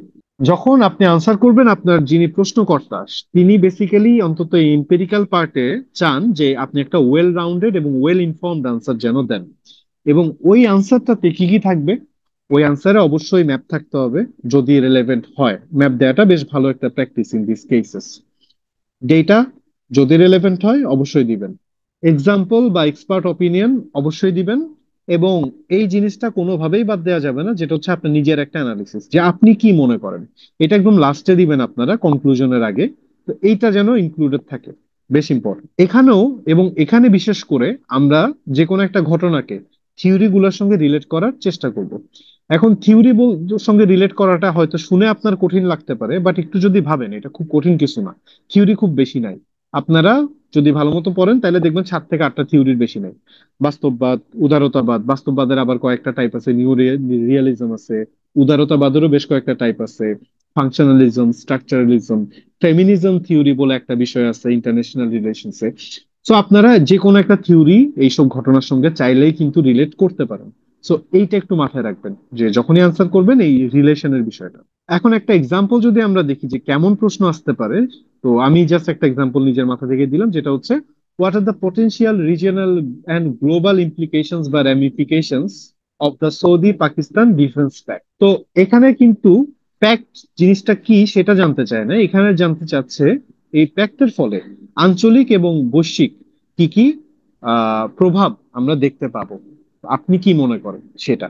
So এইরকম যখন কোনো প্রশ্ন আসবে, আপনি যখন এগুলোর জন্য নিজেকে প্রিপেয়ার করবেন, আমার যে পরামর্শটা সেটা হবে, প্রথমেই নেটে সার্চ দিবেন এই টপিকটা নিয়ে। সার্চ দিয়ে জাস্ট 2 থেকে 3টা রিপোর্ট একবার পড়ে ফেলবেন। জাস্ট রিডিং পড়েন, আপনার মুখস্থ করার দরকার নেই। নেক্সট যে কাজটা করবেন সেটা হচ্ছে আপনি বিবিসি এবং আল জাজিরা এই দুটাতে চলে যান। এই দুটোতে গিয়ে আপনি এই বিষয়টার উপর অ্যানালিসিসটা দেখেন। এই 2টা কাজ যদি করেন এবং তাও যদি আপনার মনে হয় যে আপনি যা জানছেন সেটা ইনাফ না, এরপরে চাইলে ইউটিউবে একটু ঝুমাতে পারেন। আর সাথে আপনার তো বই থাকবে, চাইলে বইও দেখতে পারেন। আমি আসলে বই থেকে মুখস্থ করাটা কখনো এনকারেজ করি না। সো এই 3টা 4টা অ্যাপ্রোচ যদি আপনি ফলো করেন, actually half an hour to, ধরলাম 2 ঘন্টা, 15 নাম্বারের একটা প্রশ্নের প্রিপারেশনের জন্য 2 ঘন্টা ইজ নট মাচ। তো আপনি 2 ঘন্টা সময় নিয়ে এই কাজটা যদি করেন, আমি বলতে পারি অন্য যে কারো থেকে আপনার পরীক্ষার আনসারটা বেটার হবে। এবং একই সঙ্গে অবশ্যই এটার প্রিপারেশন নেওয়ার সময় প্র্যাকটিস ম্যাপস। ম্যাপ প্র্যাকটিসের সময় যেটা হয়, যাদের আঁকার হাত খারাপ, ফর এক্সাম্পল আমার আঁকার হাত খুবই খারাপ, আমি কিছু আঁকলে জিনিসগুলো দেখতে আসলে মনে হয় যে কেউ একজন আঁকার পরে আরেকজন এসে ওইখানের উপর আবার আঁকিবুকি করছে, খুব একটা ভালো হয় না। তো সেই ক্ষেত্রে আমার পরামর্শ যেটা হবে, আপনারা ম্যাপগুলোকে জাস্ট হাতে এক টানে এঁকে ফেলার, খুব একটা যে ভালো হইতে হবে তা না, জাস্ট চেহারা দেখে যদি বোঝা যায় তাইলেই চলবে। আমরা বাংলাদেশের ম্যাপ অনেকেই আঁকি, কারো কারো ম্যাপটা সুন্দর হয়, কারো কারো ম্যাপ দেখে মনে হয় বাংলাদেশের ভিতরে আসলে ইন্ডিয়াও ঢুকে গেছে বা মিয়ানমার ঢুকে গেছে। হইতে পারে, এটা অনেকের হয়। বাট ম্যাপটা আঁকবেন, যদি খুব একটা দেখতে ভালো নাও হয় তাও আঁকার প্র্যাকটিস করবেন। আপনার কিন্তু খুব বেশি ম্যাপ যে পড়তে হবে বা প্র্যাকটিস করতে হবে তা কিন্তু না। আপনার জন্য লেসোথোর ম্যাপ ইম্পর্টেন্ট না এখন, আপনার জন্য আফ্রিকার ম্যাপটা খুব একটা ইম্পর্টেন্ট না। আপনার জন্য কোনটা ইম্পর্টেন্ট? আপনার জন্য ইউক্রেন রাশিয়া যে যুদ্ধ হচ্ছে ওইটার যে কন্টেস্টেড জোন গুলো সেটা ইম্পর্টেন্ট। আপনার জন্য বাংলাদেশ এবং ভারতের যে বর্ডার রিজন সেটার ম্যাপটা খুব ইম্পর্টেন্ট। আপনার জন্য চিকেন নেকের ম্যাপটা খুব ইম্পর্টেন্ট, আপনার জন্য মিয়ানমারের ম্যাপটা খুব important. So since you guys are smart enough, আপনারা অন্তত কোন কোন ম্যাপ পড়তে হবে সেটা অন্তত নিজেরা ফিগার আউট করতে পারবেন বলে আমি বিশ্বাস করি। এবং অবশ্যই ওই ম্যাপগুলো অন্তত সপ্তাহে 1টা 2টা দিন বসে বসে একটু প্র্যাকটিস করেন। This is not that difficult, আপনারা পারবেন। এখন লিখবেন কিভাবে সেটাতে আসি, যে যখন আপনাদের এই এম্পিরিক্যাল ইস্যুগুলো আসবে, প্রথম কথা হচ্ছে প্রত্যেকটা প্রশ্ন আনসার করার জন্য সিন্স 15 নাম্বার 15 × 1.8, আমি বললাম আপনি একটা প্রশ্নের জন্য 27 মিনিটের মতো সময় পাবেন। 27 মিনিটে বেশ গোছানো একটা আনসার কিন্তু দেয়া পসিবল, কিন্তু সেটার জন্য প্ল্যানিং দরকার। তো আপনি যেটা করবেন, যে কোনো আনসার, যদি না আপনি আগে থেকে একদম জানেন যে কি লিখবেন, যেটা জানার কথা না, আপনি 2 থেকে 3 মিনিট সময় নিয়ে দরকার হলে প্ল্যান করবেন। প্ল্যানটা করবেন কিভাবে? রাফ একটা পেজে একটা রাফ জাস্ট প্ল্যান করে ফেলতে পারেন যে আমি এই টপিক লিখবো, এই টপিকের পরে এই টপিক লিখবো, এরপরে একটা ম্যাপ দিব, এই ম্যাপ দিলাম, এরপরে হচ্ছে যেখানে আমি আমার অ্যানালিসিস দিব, এরপরে কিছু এক্সাম্পল দিব। এটা অ্যানালিসিস ধরেন স্কলারলি অ্যানালিসিস, অর্থাৎ হচ্ছে যারা বিভিন্ন আন্তর্জাতিক বিশেষজ্ঞরা যা বলছেন সেটার উপর। এরপরে এক্সাম্পল দিলাম, এরপরে আমার নিজের একটা অ্যানালিসিস দিব, এবং ফাইনালি আমি একটা কনক্লুডিং লাইন টানবো। এই তো, এই প্ল্যানটা আপনি চাইলে শুরুতেই করে ফেলতে পারেন যখন লিখবেন। আমি একটা জিনিস বলে রাখি, সেগমেন্টের ব্যাপারটা আমি পরে আনছি আবার, সো এটাতে আমি একটু পরে যাচ্ছি। তো সেগমেন্ট করে লিখতে হবে, এই সেগমেন্ট গুলো একটু পরে দেখাচ্ছি আপনাদেরকে যে কি কি ভাগ করে লিখবেন। এবং আপনার নিজের অপিনিয়নটা এখানে দেয়াটা খুবই ইম্পর্টেন্ট, আমি বারবার বলতেছি, এটা মাথায় রাখবেন যে আপনার নিজস্ব একটা অপিনিয়ন দিতে হবে। এখন আসি যে আমরা কিভাবে সেগমেন্টেশনটা করবো, অর্থাৎ কিভাবে ভাগ করবো জিনিসগুলোকে। আমি যেভাবে করতাম আমি সেটা বলছি আপনাদেরকে। প্রথমে ইন্ট্রোডাকশন দিতে পারেন। ইন্ট্রোডাকশন আসলে কি থাকবে? ইন্ট্রোডাকশনে থাকবে অ্যাকচুয়ালি প্রবলেম স্টেটমেন্ট, অর্থাৎ আপনি খুব অল্প কথায় যে ইস্যুটা নিয়ে আপনাকে জিজ্ঞেস করছে এই ইস্যুটাকে একটু ডিফাইন করবেন, যে এই ব্যাপারগুলা হচ্ছে এর এর মধ্যে এত তারিখ থেকে এত তারিখ, বা এই বছর শুরু হয়েছে, এভাবে লিখবেন কিছু। দেন একটা বড় অংশ জুড়ে, that is context of the issue, অর্থাৎ ইস্যুটাকে এখন আপনি বিস্তারিত ভাবে বর্ণনা করবেন, এখানে যে ডিফারেন্ট ডাইমেনশনস গুলো আছে এটা অবশ্যই আপনার তুলে ধরতে হবে। যেমন ইসরায়েল প্যালেস্তাইন ইস্যু, এখানে যুদ্ধ যদিও ইসরায়েল এবং প্যালেস্তাইনের মধ্যে হচ্ছে, যেখানে প্যালেস্তাইনকে ইসরায়েল বেসিক্যালি ডিসপ্রপোর্শনেটলি আহ মানে কি বলবো, এটা বলার মতো কোনো ভাষা আমার আসলে নাই, it's killing of almost as many Palestinians as it can. কিন্তু বিষয়টা কিন্তু শুধুমাত্র ওইখানে থেমে নাই, ও এইখানে বিভিন্ন দেশের ইনভলভমেন্ট আছে, বিভিন্ন দেশের স্টেক আছে। তো আপনি প্রত্যেকটা দেশের কথা যদি তুলে ধরতে নাও পারেন, অ্যাটলিস্ট দ্য মেজর প্লেয়ার্স তারা যেন আপনার আনসারে, অর্থাৎ কনটেক্সট যখন আপনি বর্ণনা করবেন সেই জায়গায় যেন চলে আসে, এটা মাস্ট। ম্যাপটা খুব ইম্পর্টেন্ট। আমি ইউজুয়ালি যেটা করতাম সেটা হচ্ছে একটু দেখাই। আমি যখন লিখতাম তখন ধরেন আমার খাতাটা যদি হয় এটা, ফর এক্সাম্পল ধরেন এটা হচ্ছে আমার খাতা, আমি লেখা শুরু করলাম, ইন্ট্রোডাকশনটা দিলাম জাস্ট 2 লাইন ছোট, শেষ। আমি এখন কনটেক্সটটা লিখে স্টার্ট করব। আপনি চাইলে কোনো একটা সাবহেডিং দিতে পারেন, কিন্তু সাবহেডিংটা যেন একটু সুন্দর হয়। দিলাম, লিখতেছি লিখতেছি, মাঝখানে যেটা করতে পারি আর কি, একটা ম্যাপ এঁকে সুন্দর মতন এখানে দিলাম, মাঝখানে ইনসার্ট করে দিলাম। এরপর আমি আবার আমার এই কন্টেক্সটের বিষয়গুলো লিখতে শুরু করলাম। ফলে যেটা হবে, আপনার লেখাটা অনেকটা পত্রিকার কোনো একটা আর্টিকেলের মতো লাগবে, which will Impress your examiner. So এই কাজটা আপনি চাইলে করতে পারেন। অ্যানালিসিসের ব্যাপারটা আমি অলরেডি বলছি, এটাও একটা সেপারেট প্যারায় আপনারা দিবেন, এক্সাম্পল দিবেন, কনক্লুশন দিবেন। ইন টোটাল সবকিছু মিলাই আসলে কতটুকু লিখতে হবে সেটা অনেকে জিজ্ঞেস করবেন, আমি জানি। 15 মার্কের জন্য পিএসসির যে খাতা দেওয়া হয়, যেটা হচ্ছে লম্বা, নর্মাল খাতার সাইজের না, অনেকটা নোটশিট টাইপের, সেই খাতার আমি ইউজুয়ালি 2.5 পেজের বেশি লিখতাম না, ইনক্লুডিং দ্য ম্যাপ। যদি আপনি সবকিছু কভার করতে পারেন, 2.5 পেজ শুড বি ইনাফ। আমি ধরে নিচ্ছি আপনার হাতের লেখা একটু স্লো, আমি ধরে নিচ্ছি আপনি হাতের লেখাটা সুন্দর করে লিখতে চাচ্ছেন, কিছুটা পরীক্ষার খাতায় পরিষ্কার করে লিখতে চাচ্ছেন, সেই হিসেবে আপনি 2.5 পেজ যদি গুছিয়ে লিখতে পারেন প্রত্যেকটা জিনিস কভার করে, 2.5 থেকে আমি বললাম 3 পেজ, এটা আপনাদের উপর। কেউ যদি বেশি লিখতে চান লিখেন, এটা আপনার ব্যাপার। বাট ইউজুয়ালি 2.5 থেকে 3 পেজ ইজ ইনাফ। পেজ বলতে বোঝাচ্ছি এই পাশ ওই পাশ এবং হচ্ছে আরেক পাতা, পাতার কথা বলছি আর কি। তো এই গেল কিভাবে আপনি সেগমেন্টেশনটা করবেন। কি কি পড়বেন, অনেকটা সিমিলার যে কনসেপচুয়াল আমরা যা করছি। আমরা নিউজ পেপার পড়বো। নিউজ পেপারের ক্ষেত্রে আরেকটা কথা আমি বলে দিই, আপনারা ট্রাই করবেন ই পেপার পড়ার, এবং ট্রাই করবেন, ট্রাই না এটা করতে হবে, ই পেপারে যে আর্টিকেল গুলো আপনার কাছে রেলেভেন্ট সেগুলো মান্থ ওয়াইজ ফোল্ডার করে সেভ করে রাখবেন, এবং অবশ্যই রিনেম করে রাখবেন। এই ছোট কাজটা যদি করেন, পরীক্ষার আগে আপনার রিভাইজ দেয়া বা আবার দেখে যাওয়া will be a lot easier then আপনি যদি জাস্ট ই পেপার একবার পড়ে চলে গেলেন। কারণ ভাই, মানুষের ব্রেন আসলে ওইভাবে কাজ করে না, এবং আমাদের ব্রেন অলওয়েজ বোমবার্ডেড হচ্ছে বিভিন্ন ইনফরমেশন দিয়ে। তো আজকে যেটা পড়তেছেন এটা 1 মাস পর আসলে আপনার মনে থাকবে না খুব একটা। সো বেটার সেভ করে রাখেন, অন্তত মাথায় থাকলো যে এটা এই জায়গায় আছে, এভাবে আছে, আমি পরীক্ষার হলে যাওয়ার আগে অন্তত একবার দেখে যাব। এটা যেন আপনি একটু মেনটেন করতে পারেন, এটা আপনাদের প্রতি আমার পরামর্শ। অ্যাপ যেগুলো বলছিলাম, যে বিবিসি এবং আল জাজিরা, অন্তত এই দুইটা অন্তত আপনাদের ফোনে রাখবেন। এবং যে কোনো একটা টপিক যখন পড়তে যাবেন, চেষ্টা করবেন ওখান থেকেও কিছু জিনিসপত্র পড়ে নেওয়ার। ইউটিউব তো আছেই আপনাদের। এবং নোটস, নোট আপনারা যে যারটা বানানোই ভালো। যদি ওই সময়টা না থাকে, অ্যাটলিস্ট কিওয়ার্ড গুলা বা মেজর যে ডাইমেনশন গুলো সেগুলো অন্তত খাতায়, কোনো একটা খাতায় লিখে রাখবেন। পরীক্ষার হলে যাওয়ার আগে আপনি আসলে চাইলেও সবকিছু পড়তে পারবেন না। সো আপনি যেটা করবেন সেটা হচ্ছে ওই যে কিওয়ার্ড গুলা লিখে রাখছেন বা কি সেন্টেন্সেস লিখে রাখছেন, অন্তত ওগুলো একটু পড়ে যান। That will help you. So we are on the final part of your overview, যেটা হচ্ছে প্রবলেম সলভিং। প্রবলেম সলভিং হচ্ছে মূলত একটা 15 মার্কের প্রশ্ন আসে, এবং আমার যদি ভুল না হয় 43rd বা 44th কোন একটা বিসিএস এ প্রবলেম সলভিং আর দেয়ই নাই। ওরা 4টা এম্পিরিক্যাল প্রশ্ন দিয়ে দিছিল, ওই 4টা অ্যান্সার করতে হয়েছিল। So be ready for anything, যে এটা এমন হইতে পারে যে আপনার আম, আপনাকে হচ্ছে কোন একটা এম্পিরিক্যাল কোশ্চেন দিয়ে দিতে পারে, বা প্রবলেম সলভিং একটা প্রশ্ন দিতে পারে।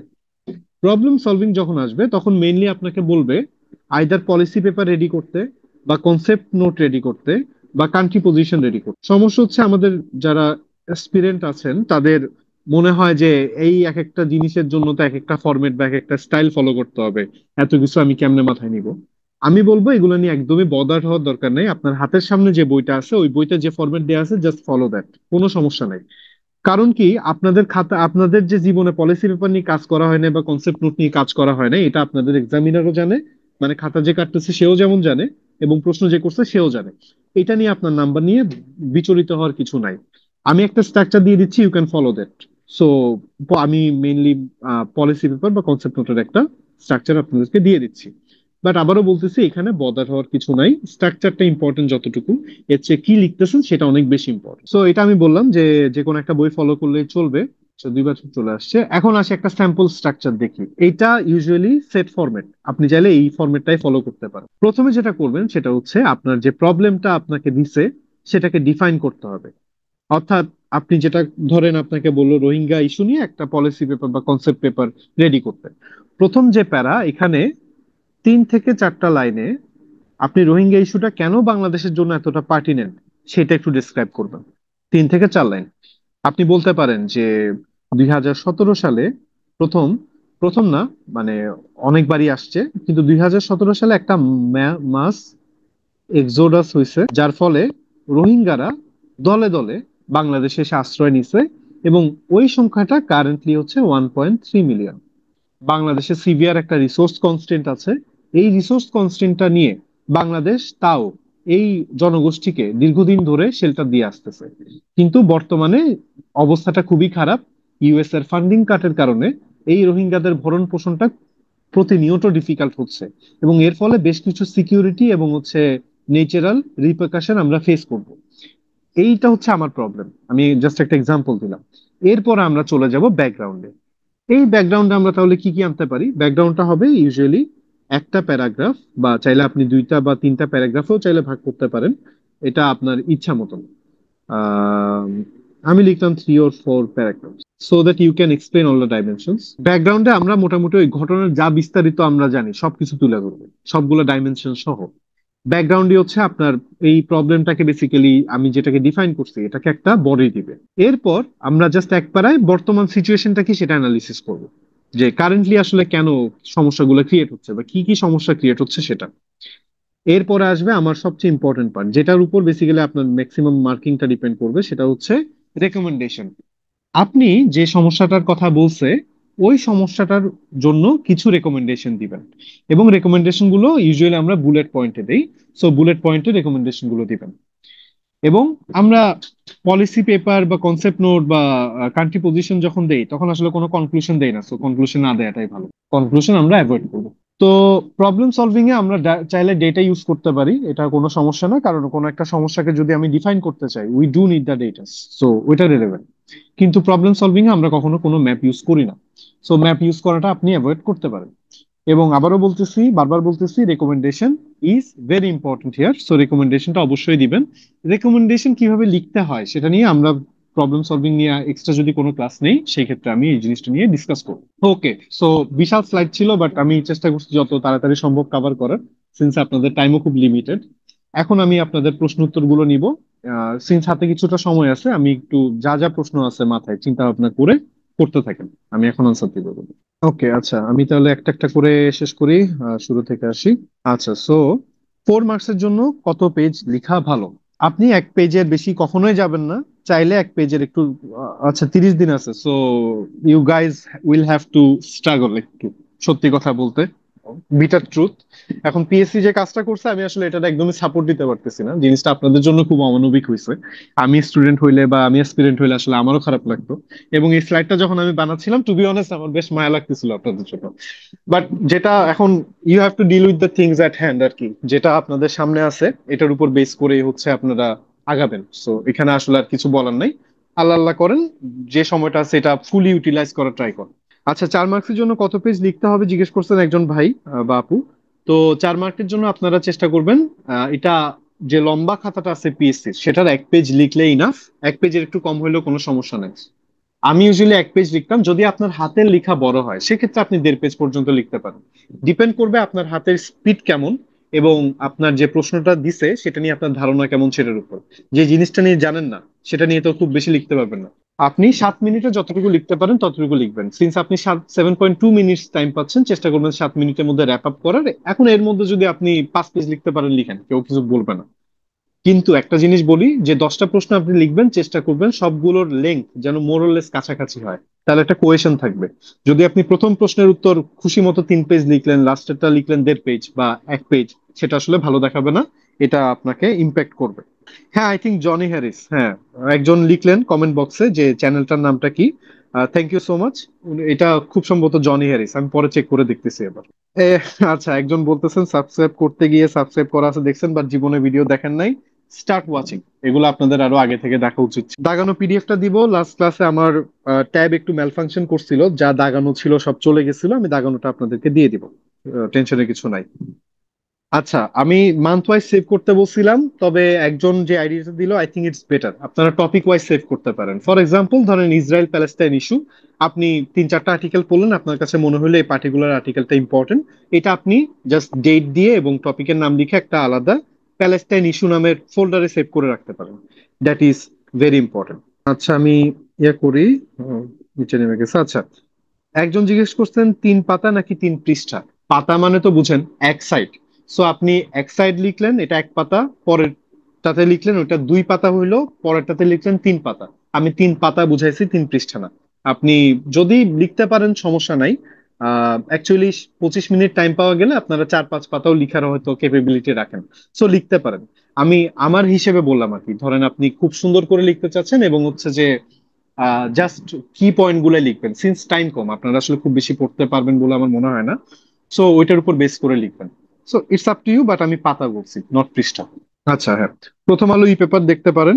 একই সাথে আরো বেশ কিছু আছে ফিনান্সিয়াল স্ট্যান্ডার্ড, ভালো বিজনেস স্ট্যান্ডার্ড ওরা ভালো ইয়া করে, আহ, মানে লিখে, ওইটাও ফলো করতে পারেন। It's up to you, just 2টা পেপার ফলো করেন তাইলে চলবে।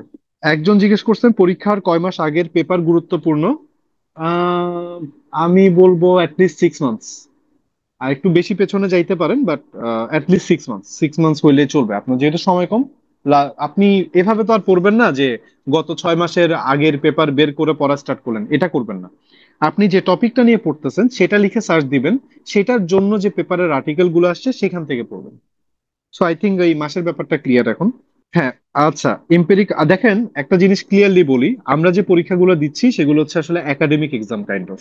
এবং একাডেমিক এক্সামে একজন এক্সামিনির শুড হ্যাভ, মানে they should have enough freedom to express their thoughts and opinions.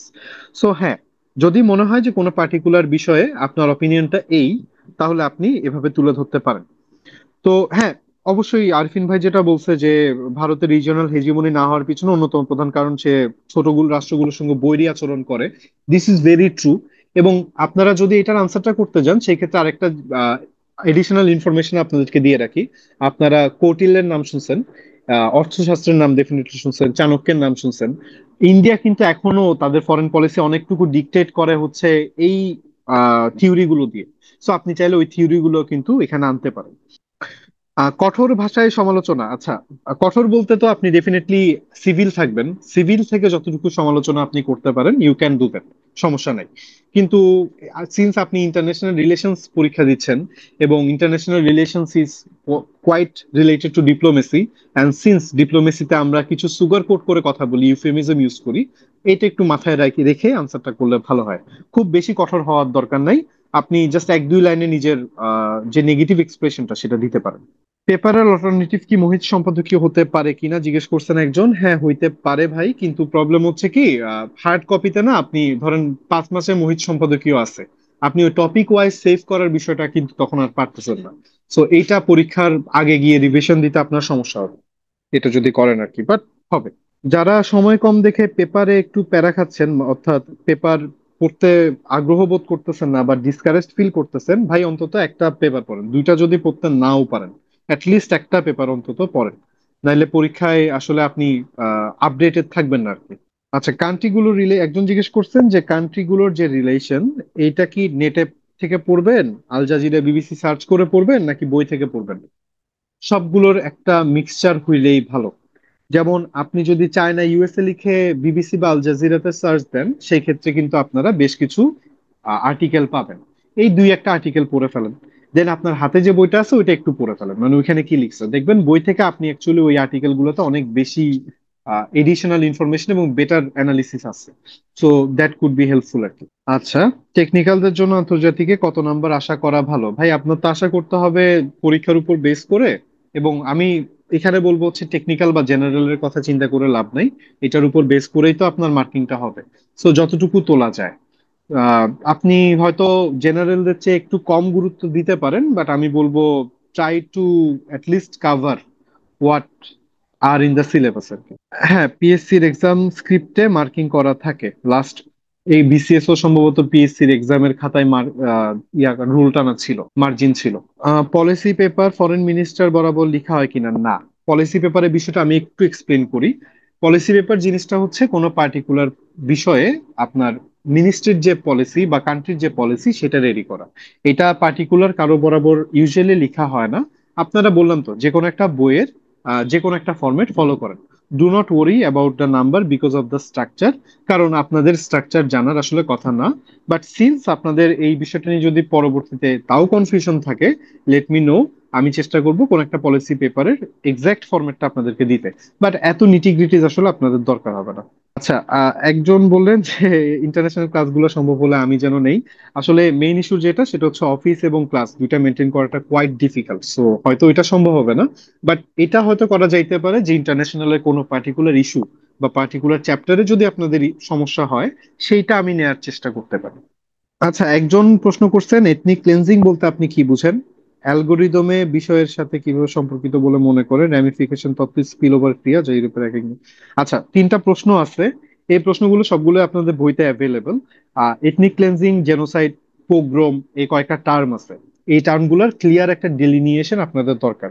Ethnic cleansing এর ব্যাপারটা আমি জাস্ট শর্টকাটে বলি, এটা হচ্ছে পার্টিকুলার কোনো গ্রুপ অফ পিপলকে তাদের বিলিফ, তাদের রিলিজিয়ন বা তাদের এথনিসিটি, এগুলোর উপর বেস করে টার্গেট করে যদি কয়েকটা অ্যাক্টিভিটি করা হয় সেটাকে বলা হয় এথনিক ক্লিনজিং। এখন এখানে অ্যাক্টিভিটি বলতে কিন্তু শুধুমাত্র হত্যা করা সেটা কিন্তু না। আপনি যদি সবাইকে ওই পার্টিকুলার রিজিয়ন থেকে বের করে দেন সিস্টেমেটিক্যালি, সেটাও কিন্তু এথনিক ক্লিনজিং এর আন্ডারে পড়ে। অথবা ধরেন ওই পার্টিকুলার কমিউনিটির সবাইকে আপনি বার্থ কন্ট্রোল করতে বাধ্য করলেন, অর্থাৎ তাদের পপুলেশনটা যেন আর গ্রো না হয় সেটা ইনশিওর করলেন, ওইটাও কিন্তু এথনিক ক্লেন্সিং এর আন্ডারে পড়ে। আর অ্যালগোরিদমের সাথে যে বিষয়টা আমি বুঝতে পারছি, অ্যালগোরিদমের সঙ্গে আপনি যে এখানে রিলেট করতে চাচ্ছেন সেটা হচ্ছে বেসিক্যালি চায়নার যে উইগুরদেরকে নিয়ে যে বিষয়টা, ওইটাকে মেইনলি আপনি বুঝাতে চাইতেছেন হয়তো। এগুলো আসলে পড়ানোর জন্য একটা বড় ক্লাস দরকার, সো এটাতে আমি পরে না হয় আসবো। আচ্ছা, একজন কৌটিল্য নিয়ে জানেন, ভেরি গুড। পেপারের কোন পেজগুলা মাস্ট পড়া লাগবে ফর ইন্টারন্যাশনাল? আপনাদের আন্তর্জাতিক বিষয়বলি পাতাটাই পড়তে হবে। না আচ্ছা, একজন জিজ্ঞেস করছে P2A থেকে কনসেপচুয়াল যেসব পিডিএফ দেওয়া হচ্ছে সেটা কি ইনাফ হবে কিনা। আমি আসলে সব পিডিএফ দেখি নাই সত্যি কথা বলতে। আমি একটু গো থ্রু করে না হয় জানাই জিনিসটা, নাহলে আনইনফর্মড একটা ইয়া হবে আর কি। প্রবলেম সলভিং এ থিওরি দিয়ে রিলেট করার কোনো দরকার নাই। এখানে শুধুমাত্র আপনার অপিনিয়ন চাবে, কারণ জিনিসটা একটু ভাবেন যে প্রবলেম সলভিংটা করতেছে হচ্ছে ফরেন মিনিস্ট্রির লোকজন। সো ওইখানে আসলে থিওরি আনার কোনো দরকার নাই। ওইখানে যেটা করবেন সেটা হচ্ছে কি হচ্ছে, কি হইছে, এবং কি করা যায় সেটা নিয়ে কথাবার্তা হবে। আচ্ছা, একজন জিজ্ঞেস করছেন যে যদি নাম্বার ওয়াইজ না লিখেন, অর্থাৎ শুরুতে এম্পেরিক্যাল লিখে পরে প্রবলেম সলভিং এবং এরপর কনসেপচুয়াল লিখতে যায়, সেটা কি লেখা যাবে কিনা? ডেফিনেটলি যাবে, কিন্তু ডেফিনেটলি করা উচিত না। কারণ আপনি যদি শুরুতেই বড় প্রশ্নগুলো আমরা কেন বাংলা পরীক্ষায় রচনা শেষে লিখি বা ইংরেজি পরীক্ষায় এসে শেষে লিখি, কারণ হচ্ছে ওইটাতে আমাদের অনেক সময় দিতে হয়, অনেক ভাবার বিষয় থাকে। সো ওইখানে আসলে আমাদের টাইম কনজিউমিং হয় আর কি। এগুলো লাস্টে লিখাই ভালো। সো আমার পরামর্শ হবে শুরুতে কনসেপচুয়ালটাই লিখেন, এরপর এম্পেরিক্যাল, এরপর প্রবলেম সলভিংটা লিখলেই বেটার হয়। নাইলে আপনি আসলে টাইমে কভার করতে পারবেন বলে আমার মনে হয় না। আচ্ছা, 46তমের কোশ্চেনে কয়েকটা জিনিস আপনারা উনি জিজ্ঞেস করছেন। সো আই গেস আপনাদের যদি আহ, এই বিষয়ে কোনো ক্লাস হয় সেখানে আমরা এই বিষয়গুলো নিয়ে বিস্তারিত আলাপ করব। ওকে, আমি আর নতুন কোনো প্রশ্ন দেখতে পাচ্ছি না। আমি আরো 5 মিনিট থাকি, যদি আপনাদের কোনো প্রশ্ন থাকে further let's discuss on those. আচ্ছা, মনে হয় একটা প্রশ্ন মাত্রই আসলো। উপরে 1 নম্বর, না না না, কোনো সমস্যা নাই। একজন জিজ্ঞেস করলেন যে উপরে 1 নম্বর প্রশ্ন লিখে মার্জিনের পাশে একের ক এভাবে লিখলে কি মার্কিং ইফেক্ট পড়বে কিনা। আপনি চেষ্টা করেন যে নীল কালি দিয়ে এগুলো লিখতে, যেন টিচার অন্তত বুঝে যে এটা নতুন একটা প্রশ্ন, তাইলেই চলবে, কোনো সমস্যা নেই। আচ্ছা, একজন জিজ্ঞেস করছেন আমার পোস্টিং কোথায়, আমি এখন বাংলাদেশে আছি, আমি এতটুকু বললাম। সেকেন্ড হচ্ছে বাংলাদেশ অ্যাফেয়ার্সে পেপার থেকে কি কি পড়া উচিত। আপনারা অপিনিয়ন পাতাটা পড়বেন। এরপর হচ্ছে রাজনীতির পাতা খুব একটা ইম্পর্টেন্ট না, আপনারা আপাতত যেহেতু সময় কম এডিটোরিয়ালের উপর দিয়ে যান, এডিটোরিয়ালটা পড়েন। আর প্রথম পাতা জাস্ট উল্টানোর সময় দেখবেন যে কোনো টপিক কি আপনার কোনো চ্যাপ্টারের সঙ্গে রিলেটেড কিনা, সেটা পড়তে পারেন। আচ্ছা, একজন জিজ্ঞেস করছেন প্রিভিয়াস ইয়ার কোশ্চেন সলভ করে গেলে কতটুকু কমন পাওয়া যাইতে পারে। প্রথমত হচ্ছে এম্পেরিক্যালে আপনি হয়তো একটা কমন পাবেন, কনসেপচুয়ালে হয়তো 4টা থেকে 4টার মতো কমন পাইতে পারেন। এই কনসেপচুয়ালের বিষয়গুলো আসলে প্রতিনিয়ত চেঞ্জ হচ্ছে, এবং আপনি যদি যা বলছি সব পড়েও যান, তাও আমি আসলে গ্যারান্টি দিতে পারবো না যে কনসেপচুয়ালে আপনি 10টার মধ্যে 10টাই কমন পাবেন। হয়তো একটা দুইটা মিস যাবেন, দ্যাট ইজ ওকে, কোনো সমস্যা নাই। তো প্রিভিয়াস ইয়ারের কোশ্চেন সলভ করতে বলেছি, ওই যে 4-5টা কাউন্ট পাওয়া যাবে সেটার জন্য এবং একটা বেসিক আইডিয়ার। বাট শুধু প্রিভিয়াস ইয়ার কোশ্চেন পড়ে গেলে there is a very good chance যে আপনি ফুল আনসার করে আসতে পারবেন না। ওকে, কনসেপচুয়াল এর বিষয়গুলো কোত্থেকে পড়বো? New issue related conceptual. আচ্ছা, এটা আমি অলরেডি বলছি যে আপনাদের পেপার ফলো করতে হবে ফর দিস। নতুন নতুন জার্গন যেগুলো পাবেন, অর্থাৎ সাবজেক্ট রিলেটেড টার্ম যেগুলো পাবেন সেগুলোর জন্য আপাতত যে কোনো একটা বই পড়া শুরু করেন, এবং ওই চ্যাপ্টার যখন পড়বেন বা ওই পার্টিকুলার টপিক যখন পড়বেন তখন হচ্ছে পেপার ঘেটে একটু ওই রিলেটেড যদি কোনো নতুন টার্ম থাকে, খুব বেশি থাকবে না, নতুন টার্ম আসলে এক বছরে জেনারেট হয় 5 থেকে 6টা, এর বেশি হওয়ার কথা না। সো এই 4 থেকে 5টা টার্ম আপনাদের পড়তে হবে আর কি। আমি আপনাদের জন্য যেটা করতে পারি, আমি কোনো আর্টিকেল বা টপিক গো থ্রু করলে যদি আমার চোখে পড়ে, আমি সেটা হচ্ছে আপনাদের সাথে শেয়ার করব। এতটুকু আমি আপনাদের জন্য করতে পারি।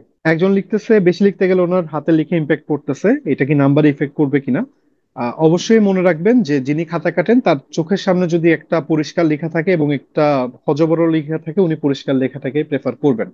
সো আমি পার্সোনালি যেটা প্রেফার করি সেটা হচ্ছে কোয়ালিটি ওভার কোয়ান্টিটি, অর্থাৎ লিখার ভলিউমের চেয়ে লিখার যে প্রেজেন্টেশন এবং সাবস্টেন্স এটা যেন বেটার হয়।